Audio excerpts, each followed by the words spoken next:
C'était un projet cher à feu le Premier ministre Amadou Gon Coulibaly. La création de l'association Union du Grand Nord. Eh bien, c'est chose faite depuis novembre 2021. L'UGN a été portée sur les fonds baptismaux.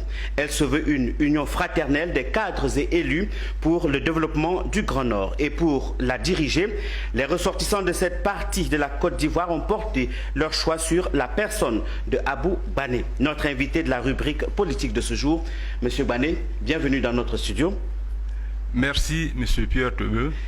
C'est un plaisir de vous recevoir. Alors, M. Bané, si on vous demandait davantage de vous présenter. Je suis un citoyen ivoirien, Bané Abou, administrateur général des services financiers, en poste à la direction générale du Trésor de la comptabilité publique, où j'officie en tant que conseiller du directeur général en charge de la coopération internationale et du suivi de la performance des finances publiques. Tout simplement. Bienvenue donc, M. Bané. Présentez-nous l'Union du Grand Nord en d'autres termes, l'UGN. Pourquoi faire? L'union fraternelle des cadres et élus pour le développement du Grand Nord, j'insiste sur le mot développement, est une union qui a été élevée sur les fonds baptismaux depuis le 13 novembre, vous l'avez noté tantôt. C'est une union qui compte 11 régions de la Côte d'Ivoire, du Bafing jusqu'au Tchologo, en passant par le Bunkani, la Bagoué, le Gontougo, 11 régions de la Côte d'Ivoire, 11 régions du nord de la Côte d'Ivoire. Il s'agit d'une union des cadres et des élus pour amorcer le développement du pays, nonobstant ce que l'État a déjà fait, que les communes ont déjà réalisé, ou que les présidents des conseils régionaux et même districts ont déjà réalisé. Les cadres ont leur partition à jouer dans ce domaine. Monsieur Bané, dites-nous, votre association, est-ce qu'elle rassemble les cadres, n'est-ce pas, du PPACI, de l'ex-président Laurent Gbagbo, ou encore le PDCI, RDA de Aimé Henri Konan Bédié? L'UGN est une union qui est ouverte à tous. C'est une association apolitique qui comprend l'ensemble des cadres et des élus des 11 régions, qu'ils soient du PDCI, du RHDP, du PPACI, de l'UDPCI ou des autres partis politiques. Nous entendons fédérer l'ensemble des énergies, l'ensemble des créativités autour de la seule question du développement de ces régions. Beaucoup d'encre et de salive ont coulé sur l'opportunité de l'UGN. Si pour vous, cette union suscite beaucoup d'espoir, d'ailleurs, pour d'autres, par contre, il inspire inquiétude et risque de favoriser le régionalisme et même de diviser la Côte d'Ivoire. Qu'avez-vous à répondre pour rassurer les uns et les autres, M. Bané? Il n'en est pas question. L'UGN, c'est au contraire une opportunité pour fédérer l'ensemble des énergies pour unir les Ivoiriens. Mais cette unité part déjà de l'union des cadres du Grand Nord pour ensuite essaimer autour de l'ensemble du pays. Nous encourageons d'ailleurs les uns et les autres à créer de telles unions, de sorte que les cadres et les élus parlent le même langage, de sorte qu'ils puissent être complémentaires de l'État dans le cadre de développement de nos régions. Vous savez, le Grand Nord, c'est 11 régions, je l'ai dit tantôt, mais c'est aussi des spécificités, des caractéristiques. Il y a relativement beaucoup de pauvreté. Les infrastructures également, on en demande véritablement. L'alphabétisation, il faut la mettre en œuvre. C'est beaucoup de besoins au niveau du Grand Nord. Vraiment beaucoup de besoins. La transformation des produits agricoles au niveau du Grand Nord. Que ce soit l'anacarde, que ce soit l'igname, que ce soit le maïs, que ce soit le coton, que ce soit les fruits. On a besoin d'encadrer les populations pour aller vers une meilleure productivité.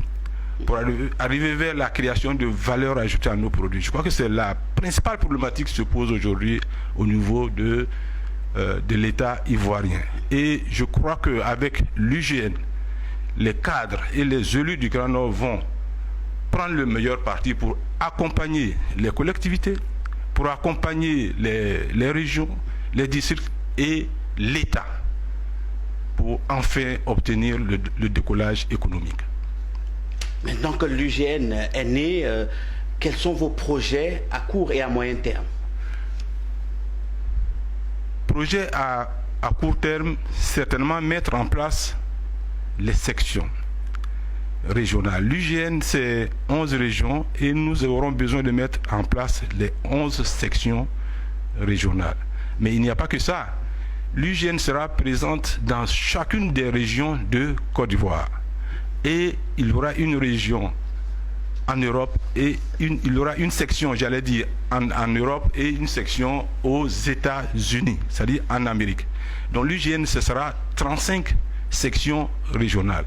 Je pense que mise en place, ces sections régionales pourront nous aider à aller très rapidement et à développer notre plan d'action. Nous aurons un plan d'action qui est en cours de finalisation, un plan stratégique de développement avec une matrice d'action très claire à court et moyen terme, c'est vrai, laquelle matrice fera l'objet d'évaluations claires chaque année et, j'allais dire, périodiquement. Nous sommes organisés pour cela. Monsieur Wané, aujourd'hui, pratiquement, quelles sont vos véritables difficultés? Difficultés, je n'en vois pas spécifiquement. C'est peut-être la difficulté de toute association qui naît. Je crois que c'est une très bonne œuvre qui naît. Et vous avez noté ça et là, à la création de l'UGN, quelques bruits. Mais je pense que c'est de bonne guerre. Lorsque vous entendez des bruits en mettant en œuvre une action, ça veut dire que cette action-là est une bonne action. Au contraire, ça doit être, j'allais dire, de l'engrais qui puisse vous permettre d'aller de l'avant. Donc ces bruits, c'est vrai, il faut les accepter. Mais c'est un son. Vous parlez comme les jeunes. C'est un son qu'il faut écouter, entendre et puis adresser en temps et en heure. Je reviens sur une question que vous aviez posée. C'est l'unité des Ivoiriens. Ça, c'est extrêmement important pour nous. Mais l'unité des Ivoiriens passe par l'unité des cadres et des élus du Nord. Et partout où il y a de la division au Nord, l'UGN sera présent pour souder les liens entre les cadres. Et lorsqu'on aura fait ça, on descendra plus bas pour aller souder les liens entre l'ensemble des Ivoiriens. Parce que on a besoin de cette unité, on a besoin de cette fraternité pour faire des pas positifs, pour aider, pour être complémentaire de l'État dans le cadre de l'émergence, dans le cadre du développement. Monsieur Wané, nous sommes arrivés au terme de notre entretien. Je vous demanderai juste de dire peut-être un dernier mot, peut-être une question que vous souhaiterez, n'est-ce pas, répondre. Un dernier mot, c'est souhaiter qu'il y ait beaucoup de cohésion nationale dans ce pays. On doit s'accorder sur un minimum. Et aujourd'hui, le minimum, ça doit être la paix, la sécurité et la nécessité de créer des richesses pour que la vie du citoyen ivoirien soit améliorée. C'est ça qui est le plus important. Je pense que qu'on soit en politique ou en développement, c'est le citoyen ivoirien qui importe. C'est sa vie, c'est l'amélioration de la qualité de sa vie qui importe. Et c'est, entre autres, l'un des objectifs de l'UGN. Monsieur Wané, nous sommes donc arrivés au terme de notre entretien. Que pensez-vous de la corruption, Monsieur Wané? Il faut lutter contre qui gangrène beaucoup de secteurs déjà d'activité. Il faut lutter contre la corruption. Je pense que il sera de bon ton de mettre en place, si vous voulez, des chartes d'éthique, de déontologie pour lutter contre les fraudes, la corruption dans tous ces aspects. Vous savez que la corruption annihile la créativité, l'esprit et la volonté des uns et des autres. Nous cherchons certainement des ressources internes pour amorcer le développement. Et s'il y a beaucoup de corruption, eh bien ces ressources-là vont dans des poches qui, j'allais dire dans des endroits où